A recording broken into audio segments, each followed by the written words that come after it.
So But you asked, you, so you asked me a question, yes. and so I wanted to bring. So you had said last time about like a favorite art piece or something like that, and I really thought about it because like I generally don't reflect back on my art. I kind of do it. It's like one and done.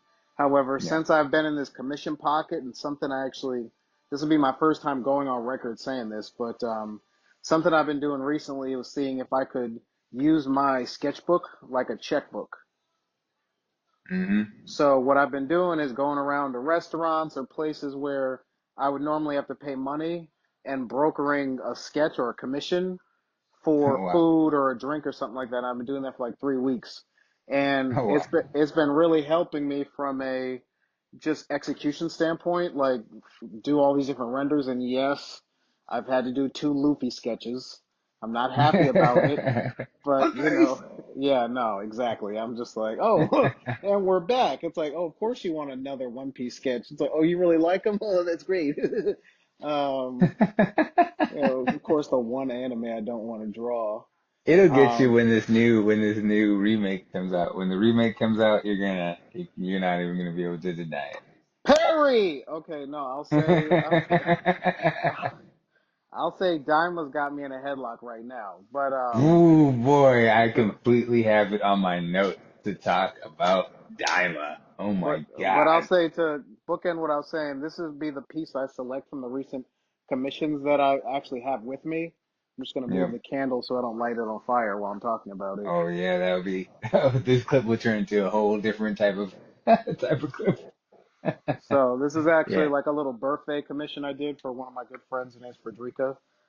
Yep. She's actually the head of one of the dopest like nonprofits on the planet called the Huey P. Newton Foundation, and it's Mm. the continuation of the legacy of Huey Newton, which is Yeah. like one of my heroes. So for me to be able to do things like this for people like her and just be able to call someone like her a friend, it makes it all worth it. You know what I mean? And I did this, and I wanted to really invoke. I've been also trying to practice invoking some of my spiritual path and energy into my artwork. And I've Mm. noticed like a different caliber of rendering in the pieces that I do that with versus when I'm just like trying to, I've realized the best art I can do is with Holy Spirit. I can't do it on my own. And, Mm. of course, in collaboration with Lightning, always. But Mm. yeah, this would be the piece that I would select. I did a little bit of cross hatching in there and different pen work, and I've been really trying to push myself further with the pen medium. And I really got the idea for using my sketchbook as a checkbook off of. There's an artist. I want to say it was Salvador Dali that did this. I might be wrong, but he actually Mm. used to have a custom checkbook sketchbook that he had made with perforated edges, and it was like embossed and sealed and in this like special booklet. And I heard a story that he never paid for anything. He would go to like the finest restaurants, the finest stores everywhere.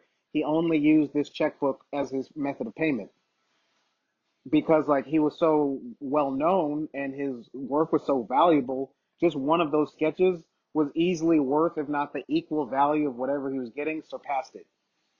Mm. And people automatically knew that once he died, that was a cash cow right there. So I tried to kind of in my own way because like I feel like we're in this energy shift where we're becoming like the personal brand is becoming the new business.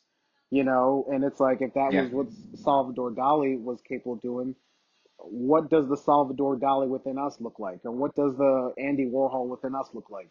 Because like Yeah. eventually we like with all that we've done, because you've done a ton of different work and a ton of different disciplines, you know what I mean, and how long you've been doing art. It's like we can be the guys too, you know what I mean? There's enough space for all of us to eat, but we got to believe in ourselves and kind of stand on our principles. And this is kind of in my own way, me like, okay, no, I'm not just gonna say it, I'm just gonna do it too. Mhm. And Yeah, doing the man. commissions helps me get my reps up. It just helps me get 100%. my reps up crazy. And I even blow myself away with some of the stuff I'm able to render. Like I even got to do a Demigorgon, which I've never Yeah. even watched like Stranger Things all the way, but I was happy about how it came out. Yeah, man. No, definitely really high quality work. I think sometimes doing commissions, sometimes some of my better stuff comes out because I don't always have any. limitations or heights I'm trying to reach with my own sketchbook on a day-to-day basis. So sometimes something could be something really cool, but Hmm. most of the time it probably only gets like a half-life of what it could be because I'm like, oh, this is good enough. I could see it in my third eye. I know exactly what it Mm. looks like, and for me that's good enough. And sometimes getting those commissions, it gives you that height that you're trying to achieve where you're like, oh no, I'm about to this I know what a demigorgon looks like. It's gotta look like a demigorgon. There's not gonna be that third eye perception. The customer needs to be able to Yeah, receive that as well. it is already what it is. Yeah. So in those moments, you get to kind of get a little bit of energy, like more energy than you more than likely would give yourself.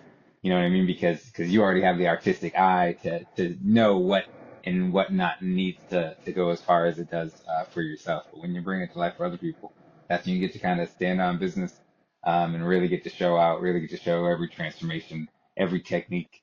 And I think all the stuff that you've been working on recently was really, really cool.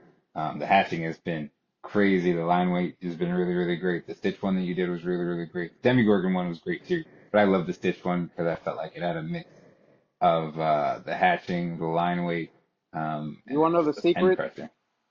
The secret is in honestly it's in the training, like of like physically training the body. But I also use these like hand crimpers, and like the hand crimpers help strengthen my hands so that way I can more with a little bit more intent control the line weight. And I'd say that makes a really big difference. And that, though it's old fashioned, that's what I swear by. So that way I can get like a really soft, cross shading. So when you stand back, it's like, wait, are those even pen strokes? Because like that's Yeah, what the level I want to get to is like where I could blend the pen so seamlessly you can't even tell. yeah, man. No, definitely, definitely achieving it. Um, and as you were saying, we can be our own Salvador Dali or whoever. I think it's always good to following the examples of whoever. You can turn anything metaphorically into your own vision for how you could be able to carry on or carry forward or carry yourself. Um, and I definitely think we all have a little bit of everyone inside of us. We all are a jack of all trades. No, 100%.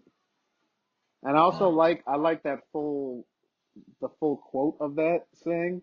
Like, you know how it goes, it's like a jack of all trades and a master of master of none. none. And it's like, it's better to be a jack of Yeah, all trades than a master been of one. master of one. Yep. And I think until I heard that, it was like, it was kind of like the hidden mysteries revealed in that one little blurb. It's like, yeah, they'll tell you the first half, but they won't tell you the second half. And I Yep. think that's one thing, the gifts that AI gave us was like they didn't give us a choice but to try to do all the things at an equally high level as insanely as possible to where it's like we may have slammed in our face and like completely fell apart, but we learned like at least one or two more channels from what we were capable of, Hmm. because like by necessity. Yeah. No, no, 100%. That's a lot of what the like Jack and Jack's jam is. It's about being a jack of all trades, but being a jack of all trades in the essence of simply being a human. Um, I remember I was watching, what do you call that show? Assassination Classroom. I was watching Assassination Classroom, and they were going over why they needed to learn anything, why they needed to be at school in the first place. Can you Pretty give much, he said, the viewers at home just a synopsis on what that show's about for so people who maybe Assassination never seen it? Classroom. Assassination Classroom is the show where this alien comes down to this like what appears to be a random high school class and pretty much says that they need to like prove their intelligence and their worth or something like that Hmm. by all his series of tests. And if they don't, if this class specifically does not, then he's going to destroy the entire world. Oh wow. Um, so uh, so yeah, so at a certain point, like he kind of becomes like kind of friendly to the kids. He doesn't really come off as like an evil entity or anything like that. He's clearly there Hmm. for them to really learn things about themselves, like emotionally and like education wise, science, whatever. Um, but they're asking him like why they pretty much need to learn or something along those lines. And he was describing how school is just for the sense of knowing that you can learn, not for what you do learn at school. So oftentimes that's why they try to put more things in school and have you have more options, or at bigger schools they have all these types of options, in order for you to have the opportunity to say, oh, I can learn to be like a physically active person. I can learn scientific stuff. I can learn math stuff. I can learn how math applies to scientific stuff. I can learn blah, blah, blah, blah, blah, blah. And slowly but surely you just become a creature of learning, a jack of all trades. Because at a certain point, we were just humans lost in the forest, jungle, desert, tundras, and we were figuring it out. And all you were was exactly what you were. You were a blacksmith's son. You didn't milk cows. You didn't go and get food. You didn't do the butchering. You didn't do any of that stuff. Somebody else 100% did that. Sometimes people didn't even cook for themselves at all. Sometimes people would bring food if they ever caught it, or maybe they go to a hunter to get food, and then from the hunter they bring the food to an inn for the inn to cook the food for them, and all these random types of things.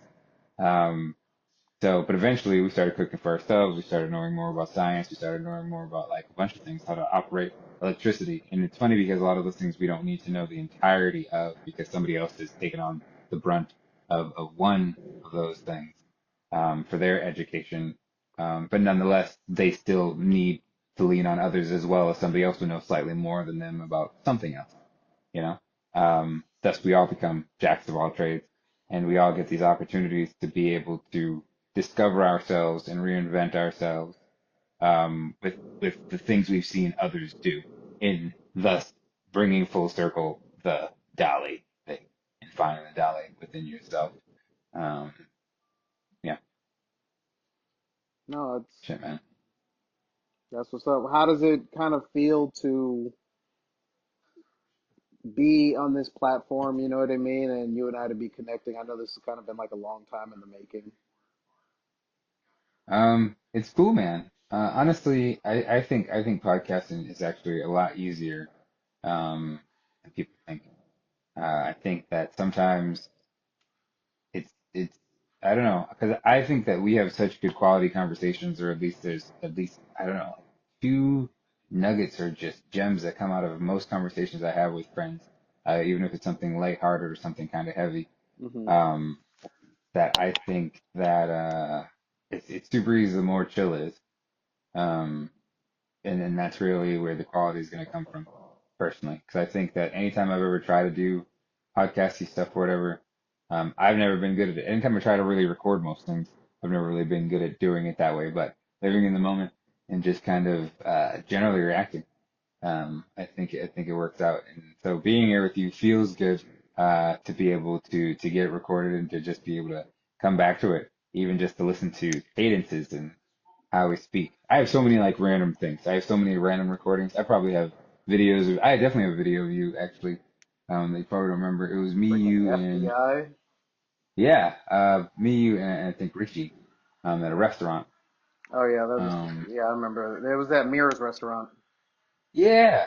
Yeah. But I have all that type Steel of stuff, trap, baby. Steel trap. Okay. Still fucking trapped like a Steel trap. goddamn cybernetic elephant.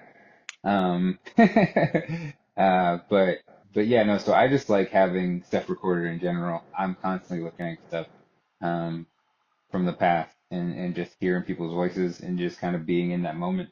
So this would be another one of those, and I think it's always cool to connect. How you Well, feeling? what's interesting about that is like I the relationship that I have with recording myself is more for like therapeutic and like manifestation purposes. Like Yeah, historically, why I've recorded myself over the past, I'd say like 15 years, has mainly been to speak to my future self of where we are right at the current moment and like what we're willing to sacrifice to kind of get to where we're trying to get to. You know, I do kind of the like exact same thing. why we're never going to be in this space, feel how we feel right now, and like feeling all of those emotions in that space, you know, which is why like Yep. I've kind of had maybe a different mentality around recording myself. Then the other side of it is like I've had like small moments in the past where I've been recorded or on some type of recording and it's been some type of phenomenon. where it's like I'm everywhere. So it's like I think almost kind of told me that like with the right algorithmic movement, it's like something I could record or be a part of could be seen by a lot of people, and I think when you have that awareness of that gift or that ability, then it's like, okay, I need to actually put in the time to become something to give people even a reason to give a shit about something, because I think, yeah, podcasts are helpful, but I think there's a lot of people that are like trying to use the podcast to validate some new becoming that they're like kind of coming into versus becoming the actualized thing and then telling the story from the different vantage point, from already being it. Yeah, yeah. I think I completely hear what you're saying about the becoming it. Sometimes that's just the good growth portion of it. You know what I mean? Kind of like when you see somebody on like an exercising journey, and you get to see them slowly but surely like gain that muscle and get into the shape that they want to get into. You get to see them kind of grow into it. Or even when you're looking at like certain artists like Berserk, Berserk manga at the earliest portions are general. Like they're kind of like a lot of similar manga stuff, but towards the end, a lot of his Can, work can is you some of the best. can you give Huh? people just a little like recap on like what Berserk is? I know you and I really enjoy it. But maybe there's some people that might see this and hear Berserk for the first time, and they're like, "Oh, okay, that sounds cool, but what's what is it?" If you don't know what Berserk is a horror gore manga about a man who wields a gigantic sword. It's an anime. It's considered one of the hardest animes to watch of all time. Um, Goriest but manga, anyways, one of the goriest mangas I uh, think out there. what I was gonna say, which really doesn't have to do with the story of Berserk at all, um, is that the artist he got better over time, and you get your chance to watch him go through that growth period um, as time progresses. So you get to see him get better at art and get to see people work out and get stronger, and then the motivation of supporting them just grows more and more and more because you see them on their way. And I think that nowadays so many people jump on uh, with all the answers or whatever, and a lot of those people don't have all the answers, and then they're committed to being so correct that the idea of being wrong can be a downfall. You know, it's like that situation where they say you can walk in a straight line if you're on the ground, but the moment that they put you 50 stories in the air, sometimes it becomes the most difficult thing because all you're thinking about is falling the entire time. Um, and I think sometimes in the past, when I've tried to record things or like get things done, things always struggled because there was such a heavy idea on professionalism. And I think that a lot of times we weren't really needing to achieve being where we thought we needed to be. We kind of already were.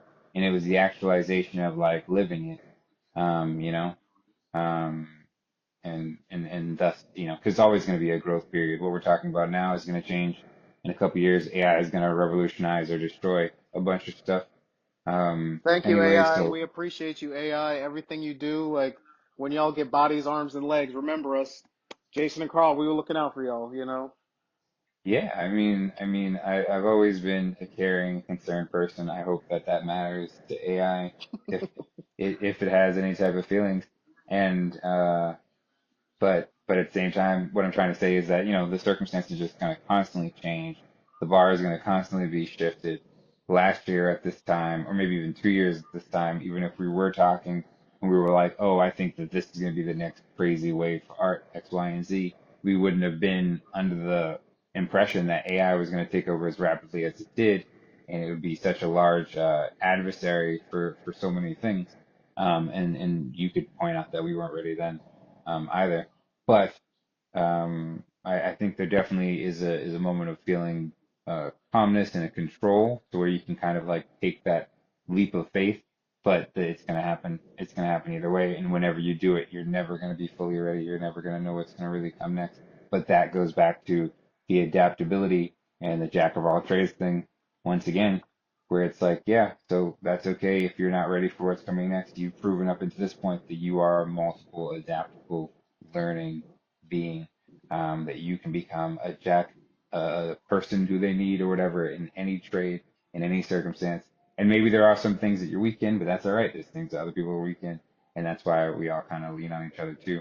Um, I think actually that was a lot of what I was struggling with when I was writing the most recent issue of Jack Jack's Jam. I was trying to tell this story that I just still kind of didn't have all the words for, didn't Mm-hmm. have all the answers for and stuff. And then as I closed out the last issue, which was a couple pages shorter than the first issue, um, I ended up, what's the word?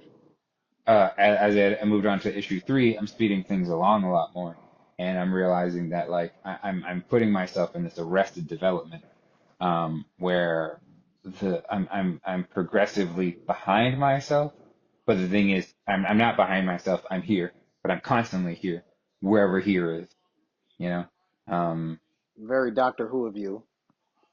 yes. And wherever here is a Jack Jack's Jam thing as well. I ended a lot of little opening quotes with whether I'm not sure if this their story or ours, but either way, we're all here together, Damn, wherever here is. that should definitely be a Um, T-shirt. man, I'm getting there. You know, it'll all eventually be there. I know. But I was before, tossing an idea in the hop. That was all. I was just.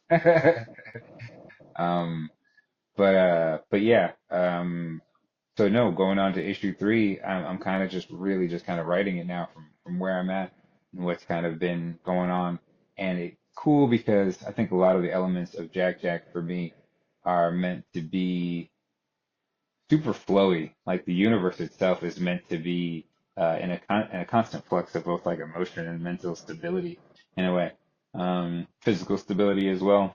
Mm-hmm. But they can change how the environment looks and so on. So as I step more into that, I get to really tell the stories that I want to more. And what I've been working on actually lately is how do I tell the story that I want to tell in 2 pages? Mm-hmm. So if I can tell the story in 2 pages, then it's pretty much perfect. It's pretty much perfect, and not like a big story, not like a big story. Like for example, Spider-Man gets bit by a spider. That can be told in 2 pages, but that tells an entire story of you see the spider break out of the little thing. You see Peter, he's unaware of the spider is on him. You see him get bit, you see him be sick or whatever, and then suddenly be better, and then the last panel is Spider-Man. Boom, you just told the entire Spider-Man thing kind of in 2 pages. Um, Stuff like that. But what's happening is I get to kind of be like, hey, this is where I'm at right now, which is actually similar to the pages I just posted on Instagram where I'm like, the sky is falling and all this other type of stuff, whatever. It's like, this is where I'm at right now. This is kind of what's going on. This is where we were. And then it's like, this is where we're trying to kind of go. This is kind of what's been going on. And each one of those are like 2 pages, and anywhere in between there where I happen to need a better bridge between those 2 pages are those different ideas of like, this is what happened when I became Spider-Man, and this is when I fought the Green Goblin. And then it's like, oh, and this is when I met Harry Osborn. It's like, okay, well, Peter Parker was Spider-Man. Then it's like, then he's going to meet Harry Osborn. Well, Spider-Man eventually has to go back to school. So there's that page in there of a bridge. He meets Harry Osborn, blah, blah, blah. But I've been doing the same thing with Jack Jack. So it's like, oh, this is where I'm at. The sky is falling, still fighting demons, trying to heal. This is where I was at. I was trying to figure out how to properly be able to speak to kids about facing demons and becoming themselves or whatever through identifying who they are. Um, and through my own stories of when I was a kid. And then this is where we're going back into outside of the heartbreak, into the real world where I have a lot more fantasy characters in there. Characters like Pinocchio or characters that are more relatable to other type of fables and things like that. And then it's like, but we've been struggling with this. And then it brings it back into the heartbreak, telling stories about like characters like the Burden Bearer or Bowtie King, all those other characters I got on my IG. Now you can just drop that and get to the question that you had for me, or one of the questions that you had for me, which was, how has my spirituality enhanced my art? Um, so I grew up Christian, like an apostolic church or something like that. Black church, baby. Shout out to um, Jubilee. Shout out to Jubilee. What's it called? Um, but I think that. my spirituality was pretty much grown from both my mother's spirituality, which is a Christian apostolic type spirituality, which is pretty much my whole family for the most part. And I think that's really where it kind of started for me. Then, obviously, growing up in the 90s, you have this mix of mythologies on TV. It's like Kevin Sorbo as Hercules, and like this Yeah, motherfucker with his long ass great, hair and shit. great show, great Um, show. and all these other cool things, and then suddenly, you find out that they're called gods. You know what I mean? You're like, oh, that's interesting that they're called gods. I wonder if they know that there is a god. Oh, there is a god, they said. Oh, wait, no, their father is God. Wait, no, their father's name is Zeus. Zeus's name is God. And then it kind of switches into all these little types of questions. And I think, obviously, growing up, there's that space, especially growing up in the modern era, where you don't even realize that certain things that are mythological were considered religions or ideas of spirituality in the past. Um, but I think nonetheless, I still really gravitated to both mythological and fable stories, which is a lot of how Jack Jam kind of came to be in the first place. Was me being able to see going to church and seeing stories from the Bible and seeing kind of the metaphor of them, as well as like the preachers giving you the metaphor as well while you're there, going to Bible study, and then like explaining what certain stories meant and having to fill out like kind of like homework or whatever. Um, for certain things, and then at the same time watching fables and reading things like just simply as like the tortoise and the hare. And I remember I had this book of fables, and it kind of had a little bit of like the moral of the story and like a sentence or two at the end of it. Um, so kind of just taking those things in, but those eventually became the root of my general spirituality because they were all so fluid and the same to me. It all felt the same already, even at that time in my life. Um, and also there was this weird sense of a gray middle ground, um, where, obviously there's the imperfection of man, right? So going back to my basic spirituality and Christianity and the church, um, during that time, there's that reflection in that gray area where it's like, oh, these are some people from the church, and this wasn't everybody at my church, but just some people at the church, aren't always, and everybody knows this. If you've ever been to church, some people in church are some of the worst people that you could possibly meet. I would Some have people. no idea what you're talking about, Jason, not from personal experience on several Not once, not occasions. never.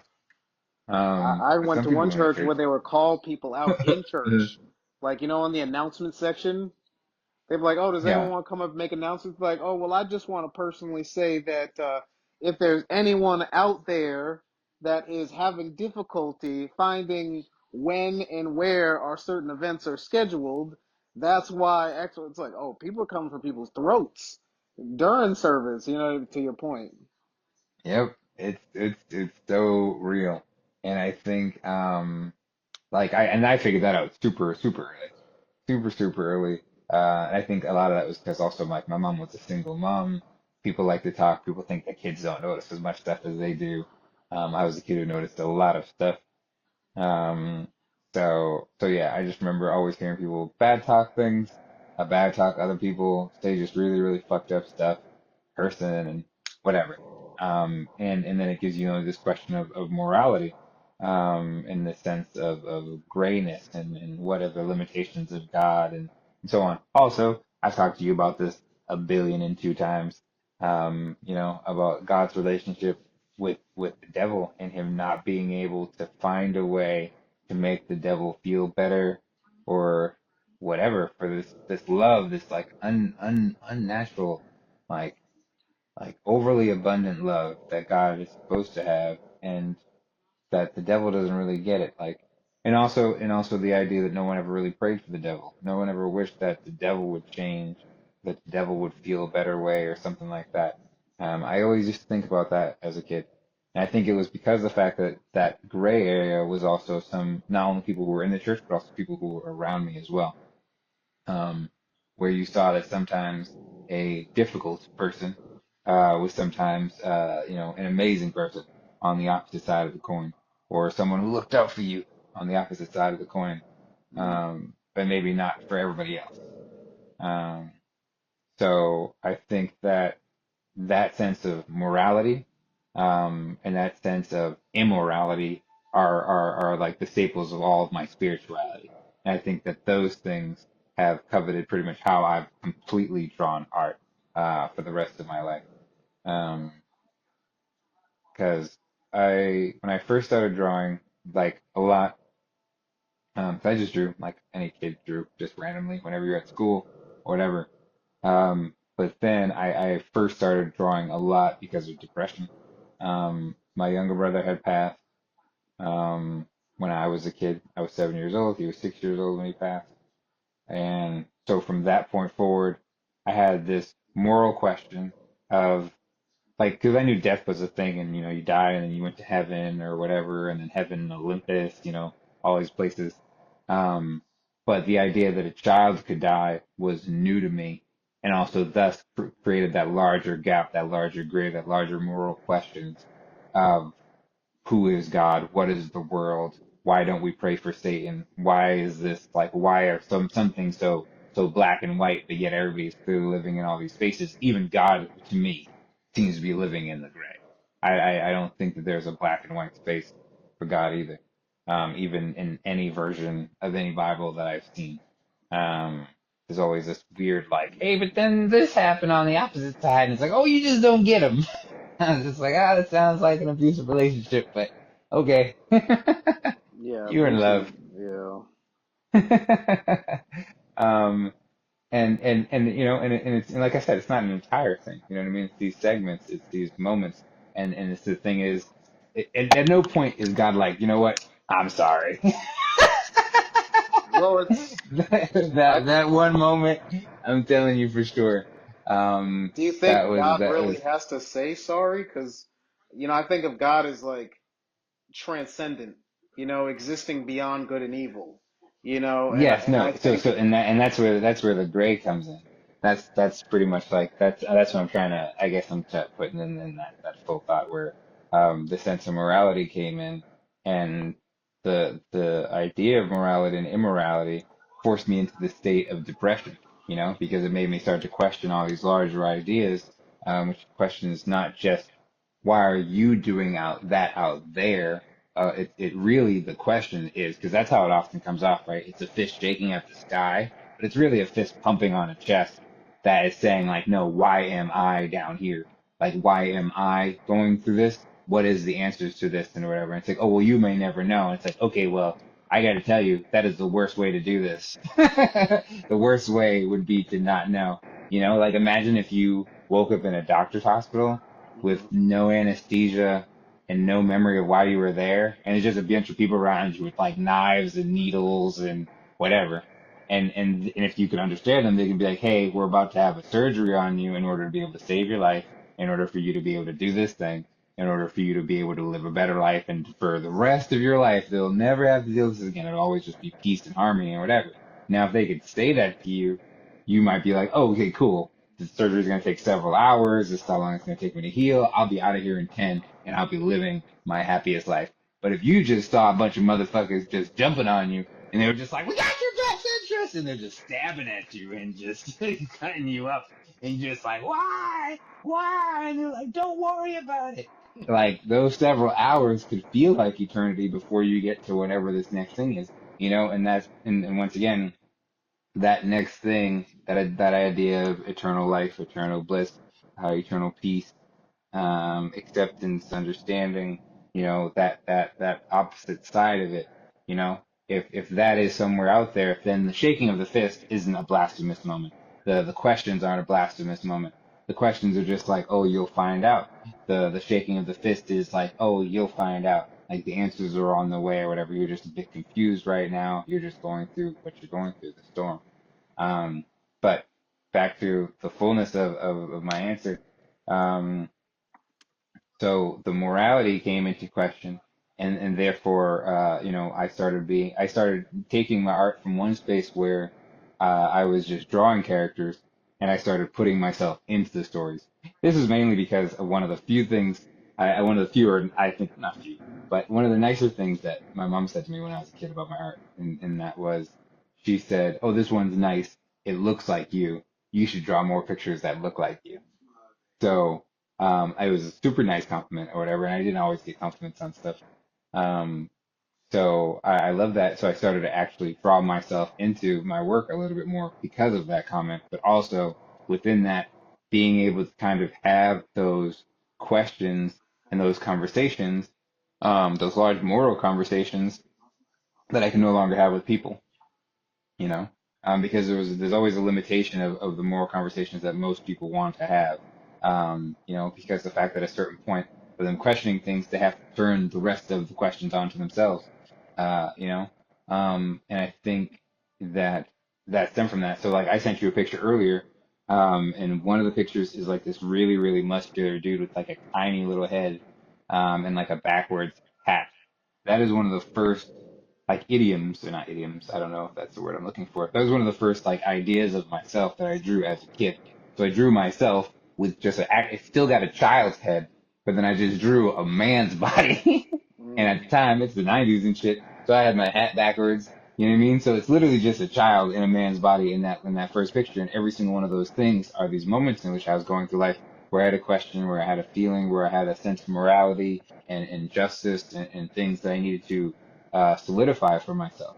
And oftentimes it's this circumstance where we ourselves are in a hero's journey, and we're trying to recognize the lessons that are being placed before us. And oftentimes I would take negative experiences, even though I was still feeling the negativity of them, and try to transform them into a way for me to understand it. For example, in the hero's journey, there's always a moment where where the hero gets like a guide or somebody to tell them where the thing is or whatever, or a mentor or something like that, like the Obi-Wan or the Gandalf, or the like, here's the way to adventure. But the thing is, in a hero's journey, that person is representative in multiple ways. Sometimes they are like the Obi-Wan mentor, where they come Mm-hmm. in and they're like, hey, guess what? This is what I think you should do. This is the best way. I am a good person. Let's go do this thing, right?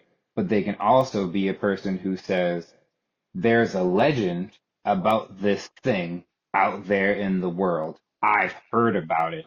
They say that if you do this and you walk in this direction, you can go find out if this legendary treasure, legendary item, legendary ability is true, right? Mm-hmm. So those two first people, right? Oftentimes everybody wants to meet the Obi-Wan in life, but we oftentimes do not meet Obi-Wans in life because most of the time people don't feel like they are there and they are ready to give you the guidance and the wisdom that they possibly do have to be able to share with you, right? So everybody's constantly waiting for the Obi-Wan moment for somebody to be like, yo, this is what you should do next. This is what's going on. But oftentimes the best that we ever get is somebody who never actually adventured in their life, someone who actually hasn't gone and done the things. They just heard whispers of stuff to do. They're like, hey man, I don't know how to save money, but I hear that if you look into this thing, this will help you save money. So now oftentimes people go, why would I listen to you? You haven't saved money. You haven't done this thing for money. Why would I believe that this way to save money, this treasure, this legend of how to act in life, right, actually exists? So oftentimes people don't become the heroes that they're being set out to be in those moments because of the fact that they are not taking the advice in the way that they would read it if it was well presented to them in like a cutscene, you know? And then lastly is the opposite side, where you have like the Cinderella-esque story where it's like, oh, you don't understand. You're worthless. You're this, you're that. You're not meant to be this type of thing out there. People who get to be this type of thing are X, Y, and Z, or they're like this or that or whatever. You know what I mean? And oftentimes we hear that thing about ourselves and we get in this moment and it's like, well, if it was a story, if it was a cutscene, you'd be like, oh, you would like, this would be the moment when you look out the window and you see the people who are living like this and that, and you'd be like, oh, why can't I live like this and that? And you would start, and the movie would start, and the person would start imitating the this and that things, and eventually, slowly but surely, they would become that person. They would grow into the Cinderella story where they become the princess, they become the prince, they become the hero, they become the thing. But people oftentimes don't see these moments where they're dealing with people in their lives as, oh, this is my Obi-Wan moment. oh, this is the random peddler moment of some old black nigga, probably a crackhead, coming up to me while I'm at 7-Eleven, just chilling. And this is the dude who's walking up who's just like, hey, young blood, make sure you save money and you blah, blah, blah, blah, blah. Cause you don't gotta take care of yourself. He's got like a freaking white beater on. It's all stained. His like pants are hanging off his ass and like all this other type of stuff. You're like, what the fuck is going on here? But the craziest part is he truly just told you something that is an actual gem of life. And if you're a person who's constantly already saving money, you're probably like, oh yeah, he's totally right. Already on it. Legacy, legend, like we got it. Right? But if you're a person who's not, you're you're not seeing the moment of being like, oh, a random beggar came out of nowhere from the universe who gave me the knowledge to say that I should be saving money. This could possibly be an angel in disguise. This could possibly be a blah blah blah blah blah in disguise, right? But then you say, of course it's not an angel. It's a homeless person. He had to have done something either wrong to get here in his point of life. Now, we don't know if he did anything wrong, but if he did do something wrong, then in that state, he can still be an angel. He's just a fallen angel, right? So what I'm saying is the morality and the moral gray areas of those questions stemmed into all of my matters of real life, of how I'd interact and how I'd see people and whatever. And I'd have these moments where, um, especially early on in Jack Jack, a lot of the story is a lot more action. It's a lot more like rage manifested because when I was younger, a lot of times in order to get past things and what was morally just in my world, living in motherfucking Boston, what's it called? Was expression, was rage, was a sign of force. You know what I mean? So there were moments in my life where that's what the story was, and that's what the moral grayness, the morality, the justice was coming from. And then over time, as I grew and I got to get out into the world, and I listened to the beggars, and I listened to the Obi-Wans, and I listened to the Cinderella moments. You know what I mean? And I take all those things in, and I rewrite them back because overall, what's occurring is there's still Salvador Dali out there. He's still out there selling his pictures for food. He's still being able to exchange his art and live this way in a currency and to be able to do this for himself. Therefore, the example, the legend, the legacy, all of it still exists out there. He is jacked into that trade. I have jacked into this one, and then maybe there's another person who I kind of like, or this other person who's kind of doing a little bit more. You know what I mean? So I think my spirituality truly comes through in all those volumes. And the fact that it came from my mother, who I think is such a strong, spirited person. She can be super stubborn sometimes, but she's super strong spirited. She's super strong willed. I think those concoctions of things have like overall defined my art on the highest scale. And I think that they constantly do. I think that's also why when I'm very confused in life, when I don't really have answers, when I'm down on myself, or when I feel like I'm off my path, when I feel like, oh shit, Obi-Wan's not going to come because I don't deserve, I'm not the one. I'm not the chosen one. I don't have the force. When I start to get into that thought, when I'm like, oh man, this friggin' dude just told me about some legend that exists or whatever. He's never even left this town before. How could he possibly have read something on a magical scroll about something? It's like, and once I start getting into that place, all my art starts to fail. Everything just starts to go down. Things just start becoming weird and breathless, become really mechanical. And that's because of the fact that I never drew mechanically. I never wanted to draw ever just to draw. When I truly started to pick up a pencil and to focus myself in art, and I was at the age of 7, it was all 100% emotional, spiritual conquest, and living, I guess, you know. Um, but yeah, long story, Jason. No, that's it's cool. Definitely, makes me reflect on, my own journey because like for me, it's like art's like my best friend. Art's like really all I've had for so long because I spent most of my life in silence, or in solitude. It's like when you're the child of a party atmosphere, it's like everyone's always partying and that energy can get exhausting, Yeah. and like you're either A, exhausted participating, or B, exhausting from having to clean up and set up and all of that stuff, and like art was the one thing that like was kind of like my escape or all I really, had. And I think for myself, I think it was a long time until I figured out how to even blend my spirituality and my art path because like I think I was looking for something artistically that I wasn't finding, but people were telling me like I was so X or Y or Z at drawing. I was like, I couldn't even hear people's positive feedback because I was like, I'm not even anywhere near what I'm actually trying to get at. This is just like, these are throwaways. You know what I mean? Like, I don't know why y'all are going crazy over it. Like, this isn't even, this is like 10%. And they're like, oh, wow, wow, Mm. wow. So it's like when I finally, I think, got to that place of it honestly was when I got to the music industry that I even started to even scratch the surface of having any type of spiritual connection to my art and actually like understanding the power of it, because like Mm. my art literally got me into the music industry.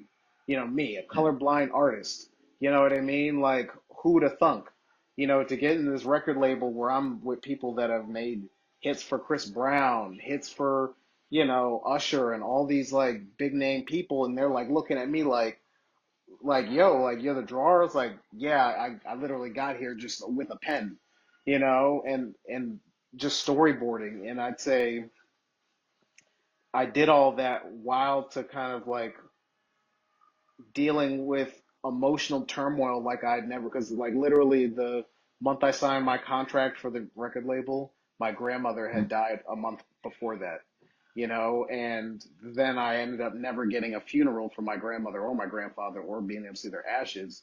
And I had to keep pushing and transcending beyond my grief, because I think most people that would have destroyed them. It's like you take who Yeah. you consider like your mother and your father out of the picture with no funeral and they're just gone. It's like that's enough to destroy someone, and then to also still be able to channel incredible artwork that's still hitting people on some level of emotional. It's like that can Yeah. only be done through spirituality, and I Yeah. think that's what I needed to understand in my own way so I could even receive what you were saying about your spiritual path. And I also had like a near death experience that ratcheted up to like 10,000. And I was like, okay, I think I'm able to go to even, another level. And I think it's taught me that spirituality and art is kind of where the art imitates life intersection Mm. exists. It's like when we're watching all these animes, like shout out to Naruto, shout out to Dragon Ball Z, it's like there's a bit of truth in all these creative assets and IP that we watch, and it's like, what does it look like for us to like use our Kekkei Genkai or to what is our Kamehameha wave?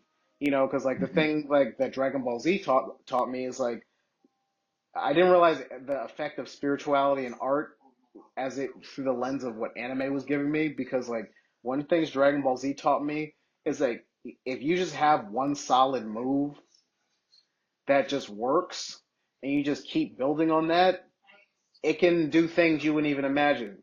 Because like Goku has been doing that Kamehameha for 30 years and it's still putting people in a headlock. Yeah.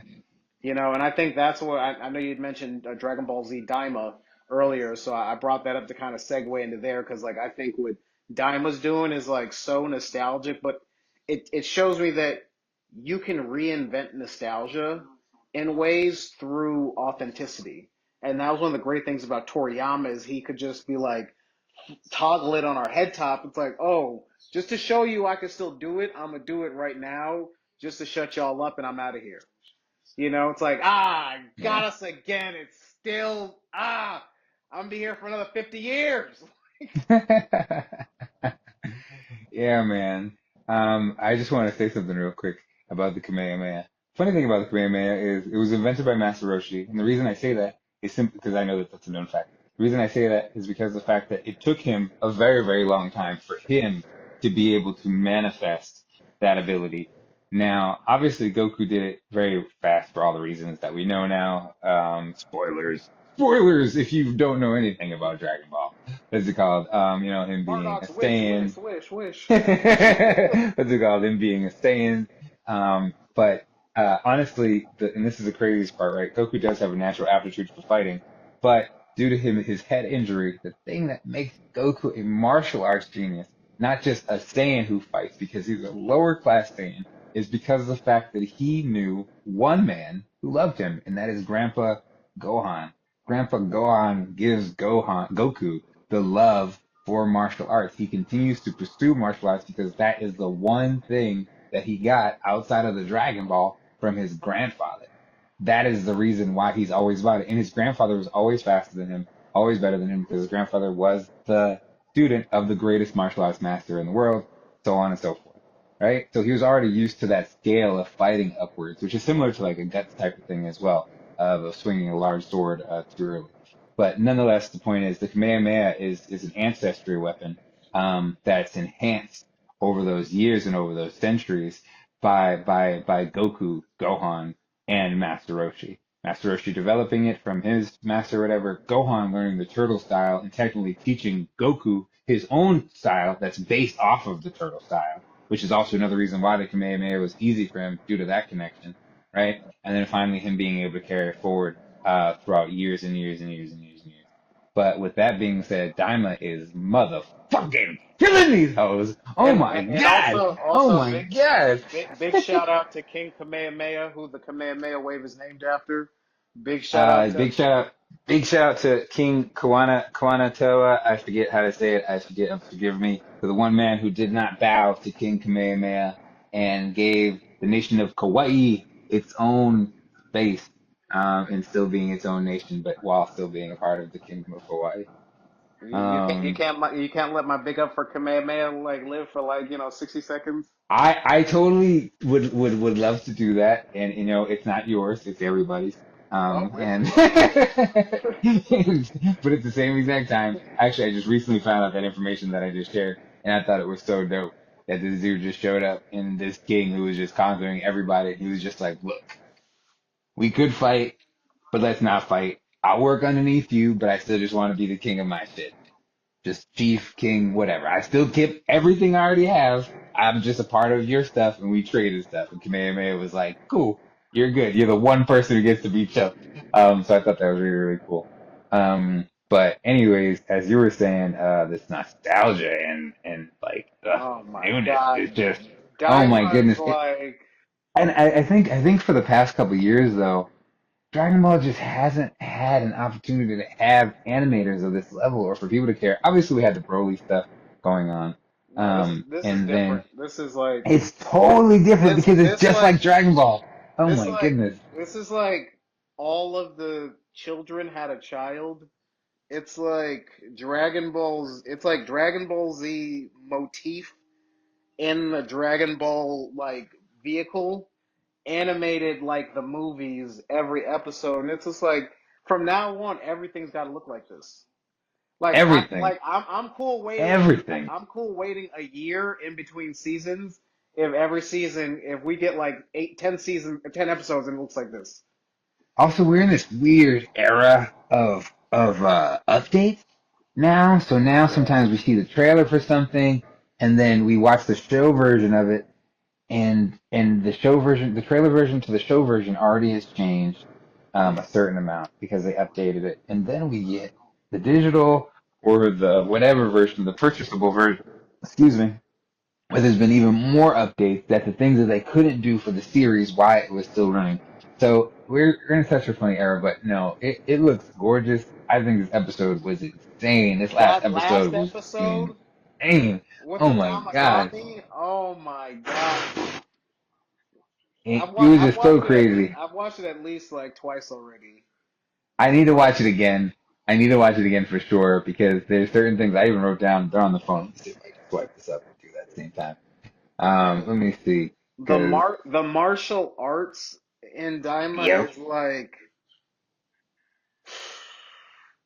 and just top like tier. and then the cinematics, like that last episode was like so cinematic when they showed bro running around the canyon, evading those beams, and then it showed like the full wideout of the Kamehameha wave just like ripping through the terrain, and I was just Yeah. like, and the fact that Tamagami was even able to like parry off the Kamehameha.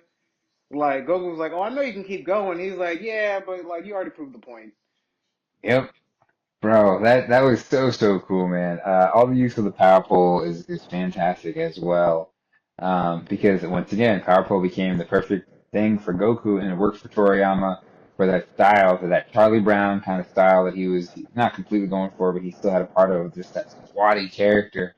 You know, having the power pole worked so well for him to be able to always close that distance, martial arts wise, and not always have to have it be this like really closed off combat and being able to close that distance for all those limb shortages. And it works Son so well Wukong in Daima. manifests. Sun Wukong manifests for sure, but also for Goku, it's uniquely more important when he's small, which is also why the return of it now that he's small again, um, because it closes in that Cooking, distance like of it. he be Yeah, cooking with that power pole, yeah, man. like he's out here just Um, handing out to go plates left and right, like. you can eat, you can eat. And then like Um, don't even get me started. And this is like a little bit of a spoiler for people who haven't seen it, but they're like all the lore that they're doing, and then like yo, what they did with the new fusion. I was like, oh, so you got to tell me the Tamagami all fused together into some big ass like Voltron Megazord thing for completely no reason, because that needs to absolutely. I think that's gonna. I was doing a little handoff, but then once we got into Daima, it was like, I had to get in the vehicle both hands. spiritual pressure was too strong, Yeah, no, it was like, God. man. What's it called? I also wonder if we're about to get into a discussion about how Saiyans have like demon genes or something like that, or something to do with that. I don't know. You think? Um, I don't know because okay, so here's something that I've always wanted to talk about. So I think this might be a good time for me to go in on it real quick. So Saiyans themselves can transformation is a force of like evolution in the moment to be able to contain have a larger container of key resource, you know.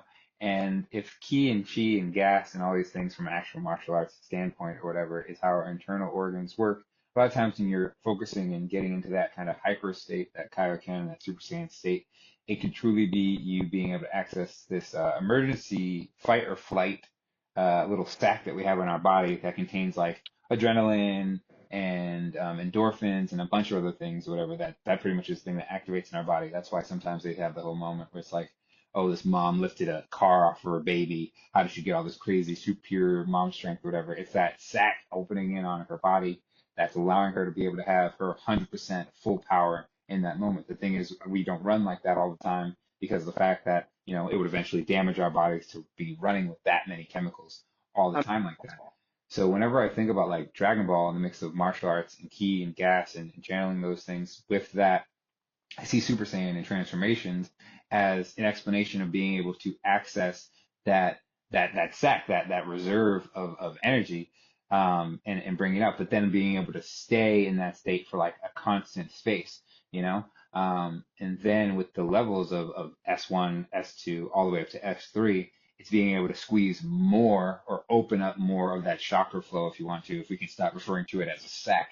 What's it called? That chakra flow, that energy flow, what's it called, more and more and more. But the thing is, what happens is it has a limited amount. Therefore, the faster you open it, the faster it goes. That's why once you get to S3, he can only last in there for so long. While he's now able to access the maximum of his ki, it's like driving your car at max speed. It's going to use up all the gas immediately if you're only going in one direction and you have no obstacles, you know? Um, so what I'm trying to say is Saiyans channel this energy through their hair. They channel it through their hair and through their tails in order to have a grounded. And this is how I see it. Well, I don't think this is I anywhere. think, I don't. But I have a mhm. counterpoint as I'm hearing you describe this, which I think would go more apples to apples instead of apples to oranges. Because I look at Saiyans as metaphorically what we, because I don't think in my mind I don't think everyone's human, and I think some people here that are human are like descendants of giants. So like metaphorically, See, it would okay, be hold on. Okay, well, hold on. Let me close in my thought first before you go off on a tangent. What's it called? Because even with the human thing, we're all humans. Even if we're a human fish and a human rock and a human whatever, we're all still based in a humanoid style form, which is some type of form that the universe is trying to get us into Humanoid for is humanoid evolutional. human? Uh, you know what I mean? It starts with human, doesn't it? All right. And it So does. what I'm I'm trying to just say is, so because you don't have to just think about.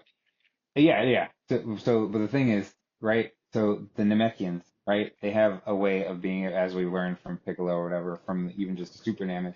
That's their evolutionary point, but they don't change that much physically. They just grow in one way, like larger. So therefore, that's how their evolution works. Namekians would be the giant race, right? And then you have like Frieza's species, which they can evolve on the spot, but then once they evolve, they are stuck sometimes in these states because of the fact they literally have to shed and change their skin in order for them to be able to, because that's what happens when Frieza changes, his skin cracks and he opens up like a butterfly would, as if his skin, as like a snake, he's cocooning out of that. That's the type of evolution he's dealing with because of the fact that that chi reserve, that energy reserve, that chemical reserve, that humanoid reserve that we have that's open in our body. Because, like I said, chi, ki, it means gas. That's what the translation of the word actually means, right? So if you can control that and manifest that by letting it rise throughout your head, which is where chi finally flies out of, you know what I mean? At the end of it, flowing down from the earth and so on, that's where Saiyans channel it out, and that's the reason why they turn Super Saiyan. That's the reason why their hair gets spikier. That's the reason why eventually it gets longer, and so on, because that's where they're being able to channel out that energy so they can control it and be able to do those enhancements while they're so similar to humans, though still being maybe demonic or something like that, which is why because I'm wondering what's going on because she's like, "Are you sure you're human? Are you sure you're not from here?" well, And once again, once again, when Saiyans transform, when they turn into Ozarus, Ozarus have pointed ears, right?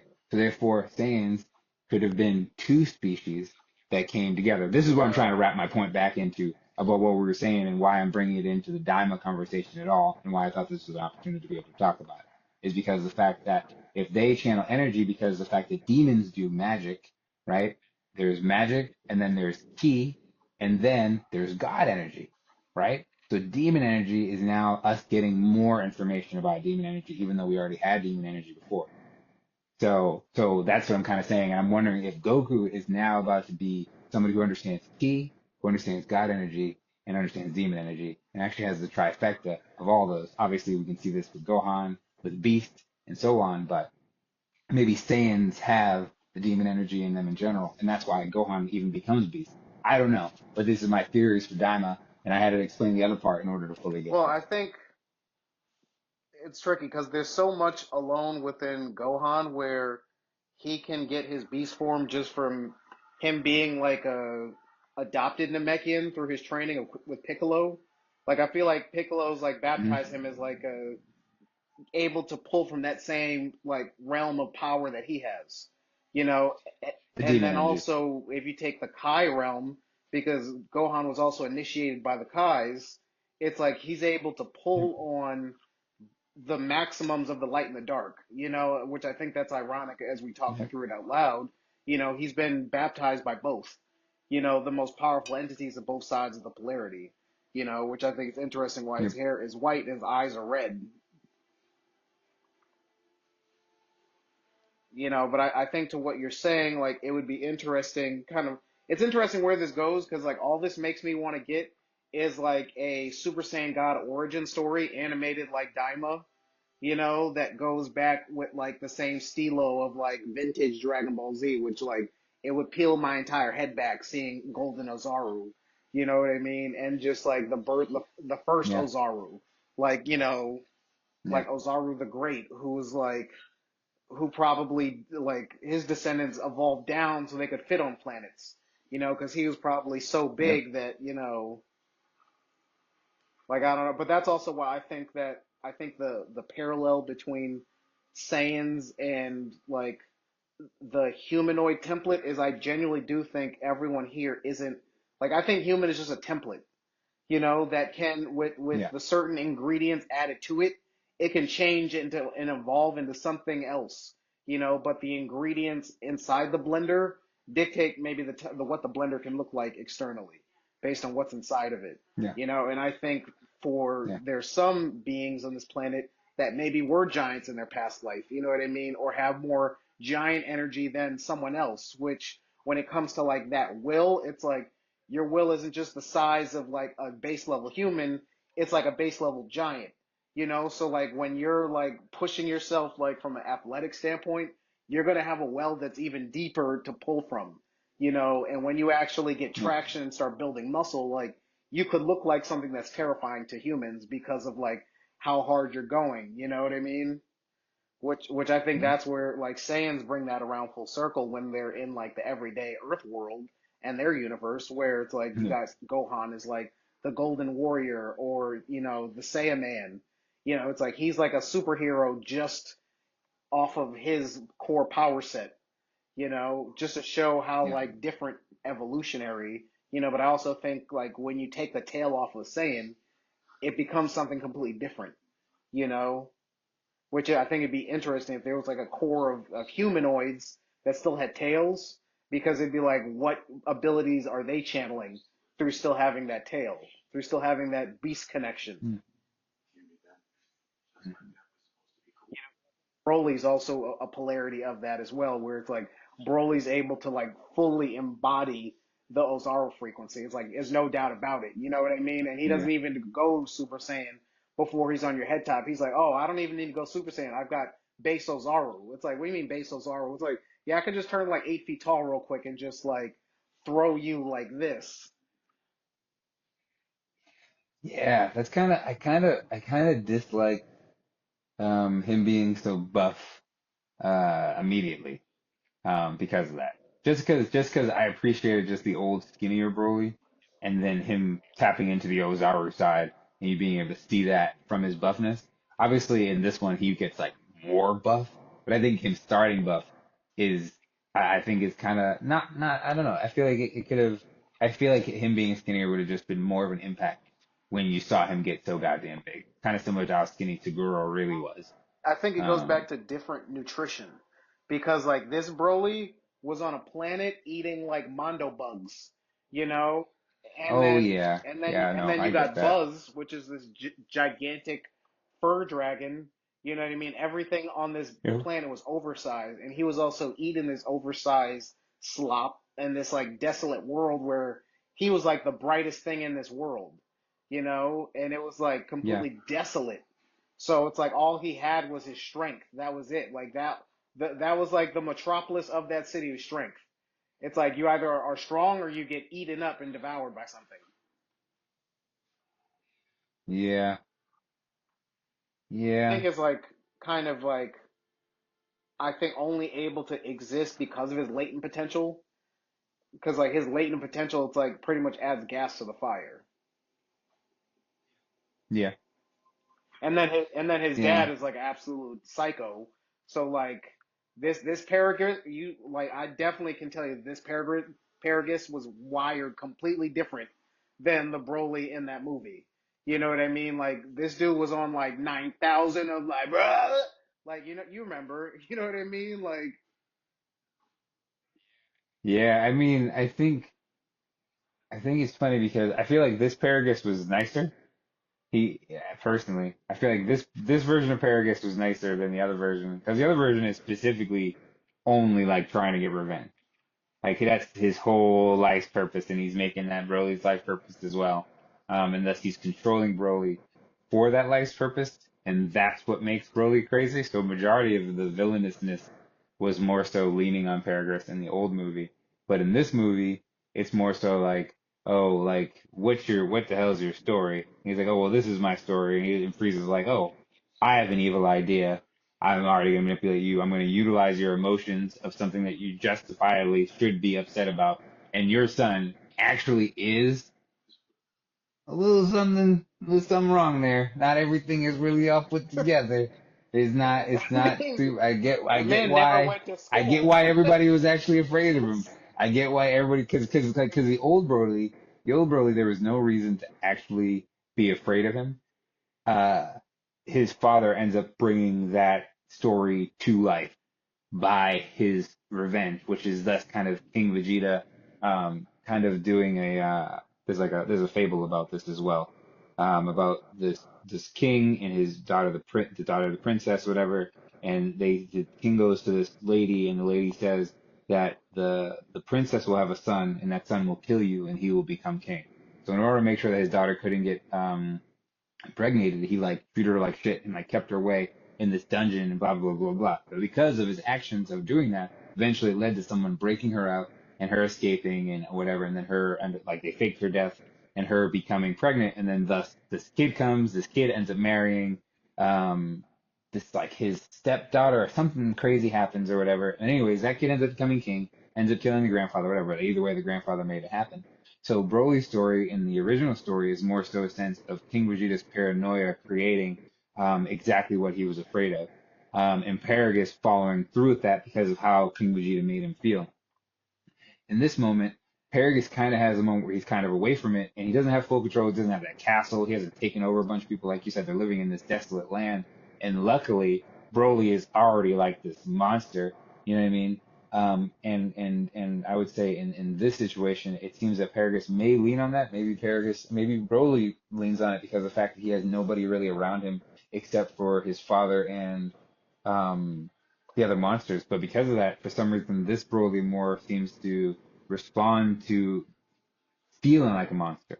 Like he understands monsters more than he understands his father. And the previous one, that Broly was like formal and he could like go to a dinner and like he knew how to act and he was like super proper.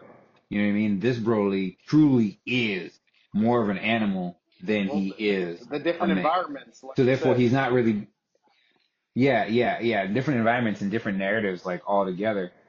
Because thus Paragus may have a hate for King Vegeta, but he doesn't have a plan for revenge. The schemer, the devil him motherfucking self, Frieza, is the one who comes up with the plan this time, and thus he is the actual evil one. That's why even when you need Broly to kind of have that last moment, instead of it being like him hating Paragus and him breaking out, Frieza just blap.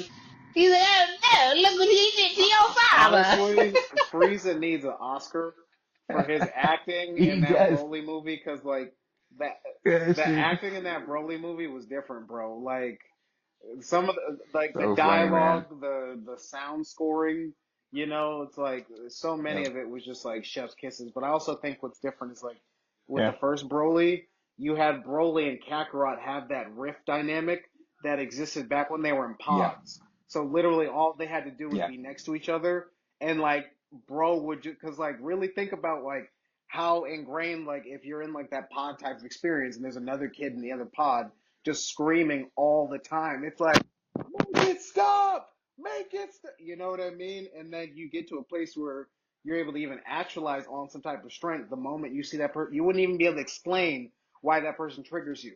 It's like, yeah, I don't know, but I just can't stand, like, where it's like, this Yep. time, I think what's different is, and this is just like a theory, a spiritual theory, is like, I think when Beerus had the planet destroyed, I think that ambient, ferocious, primal Saiyan energy, the last of it that was active, dissipated into all the remaining living Saiyans.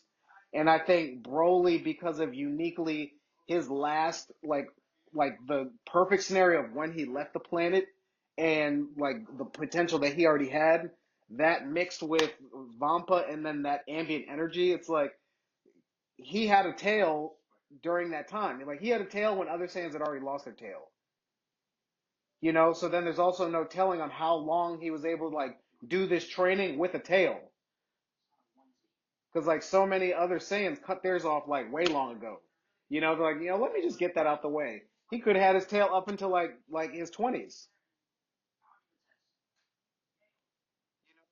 Instead of like not, that lack of tail and him going to Super Saiyan, his power cycled back in, and it was, oh, I'm going, because he was going Ozaru, you know what I mean? Back and forth, until eventually it was like, you know what I mean? But how long did that happen? Doesn't Paragus take his tail off? He does, but it doesn't state when he took his tail off. It does at the very beginning of the movie. That, He takes it off after he knocks him out because he takes off his tail. He goes, "We're not going to be having any problems like that." Doesn't he take his tail off? thought he just picked him up by the tail and was like, oh, he must have transformed because he had already just gone Ozaru. he's like, he was already unconscious. You know what I mean? Because Paragus, if you remember, he still had his tail. No, not Paragus, Broly, like you just said. Also saying like Paragus also had his tail all the way into up into when he dies. He's probably the oldest living Saiyan that kept his tail. You know what I mean? Of any of them. Yeah, but going back to what you just said about Broly Well, having let's the double tail. check. But I definitely think that it was at least on there after that moment. What's it called? Because like when And then Frieza yeah, makes a and comment later on, and he's like, about the tail when they're on the ship. yes. Oh, your mic's off. There you go. Yep. So has he transformed into a freakish animal or beast lately? And he's like, no, I removed his tail to to stop that from happening. So I think it pretty much happened super early on because Broly's such an uncontrollable character that Fergus isn't gonna allow him to be able to do that. And that's also why, like, even going back to the first movie, But I'm saying where Fergus is, he said that on hmm the ship. So like they never yeah, showed it. So it could have like because it was just them. yeah, You know what I mean? It's no, it's a easier solid for fan Broly to theory. create destruction on Bampa, and be left alone, and not be an issue because there's only two people. Whereas like having a tail be a way bigger issue if you're like on Earth because it's like, oh no, you could just go sleepwalking and go Zaru into a city and what I mean, kill a couple thousand people. Yeah, but but due to the fact that the whole point of Paragus's character is that he fears and wants to control Broly's power, I would think that he wouldn't let him run rampant and he would keep him collared and detailed. And due to him telling the same thing to Frieza, I would gather that he probably did that at a super young age because at any point when Broly would turn, even before Broly could probably turn into an Ozaru, he probably was already a handful for Paragus. So I feel like within the narrative, it kind of it's definitely a good, interesting fan theory. Well, the So reason I I feel like say it is if Paragus had his tail all the way up until he died. he still wouldn't be able to handle Broly Well, I'm because just Broly saying would on always some be level stronger with he him. he's If able. they both turn Ozaru at the same time, and Broly is almost 10 times to 100 times stronger than your average Well, Saiyan, I'm he not would saying put that he kept the tail all the way up into him being the Broly we know now. I'm just saying that not long before he went to that other transition of being him, I'm saying he may have kept his tail longer than most, because like Peregrine still had the ability, like for having a tail so long, to understand and control and channel that. Because at the end of the day, he wants to control Broly's power, but he wants to focus it on getting revenge on like Vegeta, like that. That's like But again, I don't even think he knows Vegeta is still surviving. You know what I mean? Up until they get picked up, so he has no idea. His goal was just to turn him into the most formidable possible powerhouse. You know what I mean? Yeah, and that's what I mean. Since this version of Paragus doesn't really know that Vegeta exists and things like that, I think more so he's just trying to survive with Broly for as long as they can. And due to the fact that he can't control him and so on, I think that he would cut off his tail as quickly as possible before the lunar cycle, and make sure that he just probably never really has one because of the fact that he knows it's a weakness. He probably would utilize his tail to try to stop him a couple times because of the fact that it is a weakness, especially when you're a younger Saiyan. But then eventually he'd probably just cut it off and collar him. Or it's Um, like, how long has he had that collar? Because that collar is not no light voltage. You know what I mean? As we've seen, yeah, like yep, I wonder what kind of stage 1 and stage 2 collars they went through. Because like to get to that level yeah. of voltage on someone means you've been kind of taking them up the rung of power. You don't just get to that level because like you could blow someone's lid off with like that much power. It's true. He probably had definitely a circumstance of he didn't get a more powerful collar, but But yeah, I yeah, think this was a great conversation. I think like I think this we could definitely do something like this more often because like I enjoyed it. yeah, man, for sure. Like I said, I think it's just a part of just like our natural conversations already. It's generally keep catching up talking about spiritual things. Doesn't always have to be questions and things like that. It could